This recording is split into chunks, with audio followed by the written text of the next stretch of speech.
Após Abraão dar os dízimos de sangue dos despojos da guerra, uma única vez, e não foi em dinheiro, a Melquisedeque, agora a Bíblia menciona dízimo quando fala em Jacó.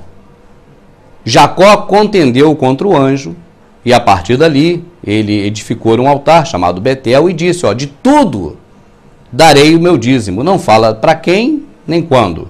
E a Bíblia não relata mais em momento nenhum que o próprio Jacó tenha dado dízimo. Mas o que ele falou se cumpriu em Israel, porque a nação de Israel depois deu dízimo. E é nisso que nós vamos nos focar agora. Você está entendendo? Jacó falou de tudo darei o dízimo, mas Jacó nunca deu dízimo nenhum a ninguém, até porque ele não sabia nem de que ele estava falando. Mas foi coisa de Deus, foi uma revelação divina. Agora Jacó tem 12 filhos. Os 12 filhos se transformam em 12 tribos. Essas 12 tribos são chamadas de Israel. Essas 12 tribos de Israel vão agora conquistar a terra prometida.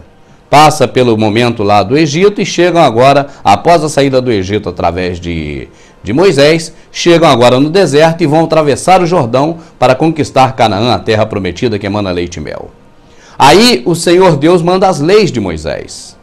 E nessas leis de Moisés tem também a questão do dízimo. E por que é instituído o dízimo? Primeiro, o dízimo significa, nesse caso, a 10ª parte, mas a palavra é mais antiga. E antigamente significava dizimar, matar. Até hoje ainda tem também esse significado. Nós ouvimos muito falar em dizimar. Por exemplo, os senhores do mundo pretendem dizimar mais de 90% da população. Você está entendendo? Mas por que foi instituído o dízimo por Moisés? As 12 tribos conseguiram suas heranças, terra, gado, plantações, menos uma. Então não foram 12, foram 11. As 10 tribos de Israel, mais a meia tribo de Manassés, mais a tribo de Levi. A tribo de Levi era a encarregada de cuidar do tabernáculo. O tabernáculo era a casa, a habitação de Deus na época. E esse tabernáculo, como eles viviam andando pelo deserto, esse tabernáculo era transportado de local para local. Até que chegou a Jerusalém, muito mais à frente. Então, no momento em que esse tabernáculo estava sendo transportado, havia necessidade de um povo para poder cuidar disso, para limpar as peças do tabernáculo, para montar, desmontar, para fazer tudo isso. E também para oferecer sacrifícios a Deus, porque Deus nessa época requeria sacrifício. Ele só parou de requerer sacrifício porque Jesus foi o sacrifício definitivo. O Senhor Jesus foi o sacrifício definitivo para Deus. Mas antes ele requeria sacrifício. E ele colocava uma pessoa entre ele e o ser humano. Era o sacerdote. O sacerdote oferecia sacrifício pelas pessoas. E esse sacerdote precisava viver, precisava se alimentar. Ele e a família dele.